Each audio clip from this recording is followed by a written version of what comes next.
The captain of the Greek freighter, Captain Theo, froze at his binoculars.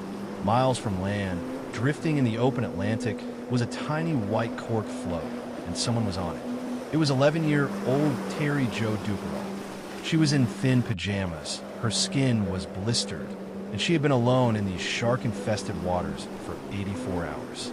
But the most disturbing part wasn't her survival.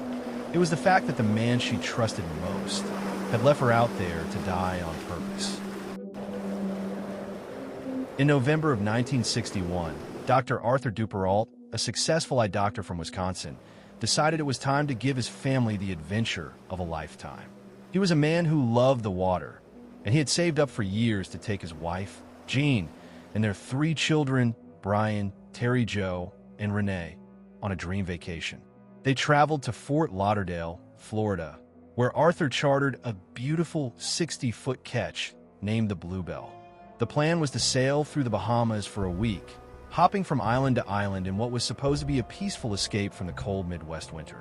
Arthur was particularly meticulous about the details, ensuring the vessel was stocked with everything they might need for a week in the tropics. To help them navigate the Caribbean waters, Arthur hired a seasoned skipper named Julian Harvey. Julian was a former Air Force pilot and a well-known sailor in the area. He brought along his wife, Mary Dean, who had only been married to him for 4 months. On the morning of November 8th, the group set off into the Atlantic. For the first few days, the trip was exactly what the Duperraults had envisioned. They spent their time swimming in crystal-clear lagoons and collecting shells on white sand beaches. The children were captivated by the marine life they saw through the clear water, and the relationship between the family and the skipper seemed perfectly professional. 11-year-old Terry Jo was especially happy, enjoying the warm sun and the gentle rocking of the boat. By the evening of November 12th, the Bluebelle was anchored off the coast of the Abaco Islands. The family had just finished a pleasant dinner, and the atmosphere on the boat was calm. Arthur and Julian sat on the deck talking about the next day's route while the children prepared for bed. The air was thick with the scent of salt and the distant sound of tropical birds from the nearby islands. Terry Jo went down to her small cabin at the back of the ship and fell into a deep sleep, comforted by the sound of the waves against the hull. She had no way of knowing that within a few hours, her life would change forever in the middle of the dark sea. In the middle of the night, Terry Jo was jolted awake by a sound that didn't belong on a peaceful sailboat. It wasn't the wind or the water. It was a sharp, heavy thud coming from the main cabin area above her. She sat up in her bunk, her heart racing as she listened. Moments later, she heard her brother Brian screaming for their father. Then, just as quickly as the noise started, everything went silent. The silence was heavier and more terrifying than the screaming. Terry Jo waited for several minutes, paralyzed by fear, before she finally found the courage to climb out of her bed. The boat felt different than it had just hours ago, as if its very energy had shifted into something cold and menacing. She walked toward the main cabin, her bare feet moving quietly across the floor. When she reached the doorway, she saw a sight that her young mind couldn't fully process. Her mother and brother were lying on the floor, and there was a dark liquid pooling around them. She didn't stay to look closer. She turned and ran back to her cabin, diving under the covers and shaking. A few minutes later, the cabin door opened, and Julian Harvey stepped inside. He was holding a rifle, and his eyes looked vacant. He didn't say a word to her. He simply turned around and walked back out, heading toward the deck. Terry Jo lay in the darkness for what felt like hours, listening to the heavy footsteps of the skipper as he moved back and forth across the deck above her head. Terry Jo waited until she heard him moving far away before she crept back out. This time, she saw that the cabin was beginning to fill with water. The floorboards were vanishing beneath a murky, rising tide. She realized the boat was sinking. As she waded through the rising water, she spotted Julian near the galley. She asked him what was happening, and he simply screamed at her to get back. He seemed like a completely different person, fueled by a frantic, desperate energy. She watched as he went back to the deck, leaving her to figure out how to escape the drowning ship on her own. She waded through the waist-deep water, the coldness of the ocean finally cutting through her shock. She eventually climbed the stairs to the deck, gasping for air. There, she saw Julian preparing to lower the small dinghy into the water. When he saw her again, his expression was one of cold surprise, as if he had expected the ocean to have claimed her already. He threw a rope toward her, telling her to hold the dinghy, but when the line slipped from her fingers, he didn't try to help her. He didn't offer a hand or a word of comfort. Instead, he jumped into the dinghy with a small suitcase and rowed away into the darkness, his silhouette quickly fading into the night. He left an 11-year-old girl alone on a vessel that was rapidly disappearing beneath the surface, offering no second glance as he abandoned her to the elements. As the Bluebelle groaningly tilted, Terry Jo realized she had seconds to act. She spotted a small, white rectangular cork float and threw it into the churning water before jumping. The sailboat slipped beneath the surface, nearly dragging her down with it. Once the water settled, a terrifying silence took hold. Wearing only thin pajamas, she pulled herself onto the 5-foot float and gripped the rough edges, tensing every muscle as she stared into the void. When the sun rose, the vast blue horizon revealed an infinite isolation.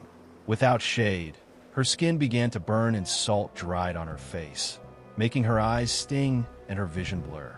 The physical toll was extreme. With no food or water, her throat felt like sandpaper and her lips cracked while the temperature swung from the scorching heat of the day to the freezing dampness of the night. As her body entered a survival state, hallucinations of distant shorelines began to blur the line between hope and madness. She stayed on the float only because her fingers had eventually cramped into a permanent, claw-like grip on the cork. Despite the agony, she remained determined, using memories of her home as a tether to reality. She was no longer just a victim of a crime. Now, she was fighting to survive the open ocean. On the 4th day, Terry Jo's condition was critical.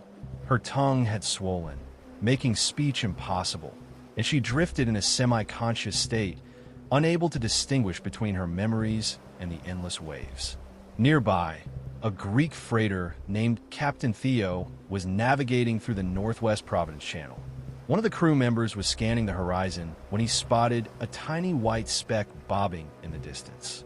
Thinking it might be a navigational hazard, the captain decided to investigate. As they drew closer, they were shocked to find an 11-year-old girl lying motionless on a white cork float, her blonde hair matted with salt. The crew lowered a lifeboat, expecting to find a body, but found Terry Jo still breathing in shallow, ragged intervals. Her body was so rigid and her skin so paper-thin that they had to handle her with extreme care to avoid causing further injury. Once they brought her aboard, the ship's doctor immediately began treating her for severe dehydration and exposure. Word was sent out via radio that a survivor from the Bluebelle had been found, a message that sent shockwaves through the authorities who had long since given up hope for the Duperrault family. While Terry Jo was fighting for her life, Julian Harvey had already been rescued and was comfortably telling a tragic tale to the Coast Guard. He claimed a violent storm had snapped the masts and punctured the hull, insisting the family went down with the ship while he barely escaped. He even presented the body of Renee, the youngest daughter, as proof of his heroic attempt at a rescue.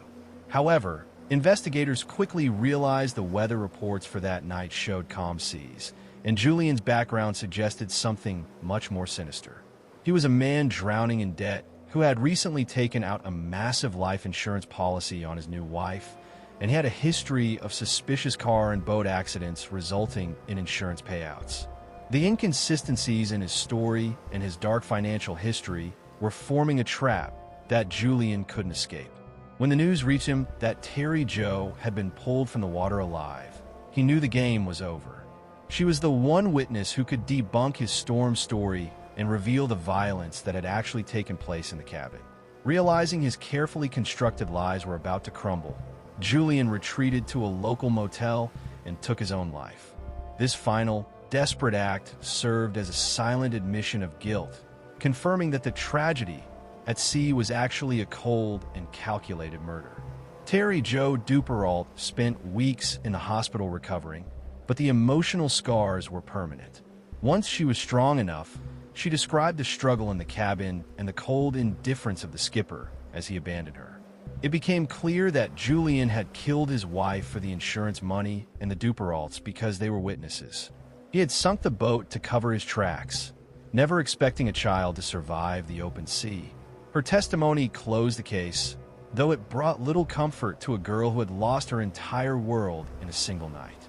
Terry Jo eventually moved to Wisconsin to live with her aunt and uncle, changing her name to Jo Duperrault Fassbender to lead a quiet life away from the sea waif label the media had given her. In 2010, nearly 50 years later, she finally told her full story in a book titled Alone, Orphaned on the Ocean. Her survival remains one of the most remarkable feats of endurance in maritime history. She was a young girl who faced the worst of humanity and the harshest of nature, yet held on to a small piece of cork and a will to live. She survived the ocean. She survived him, and decades later, she chose to tell the story herself.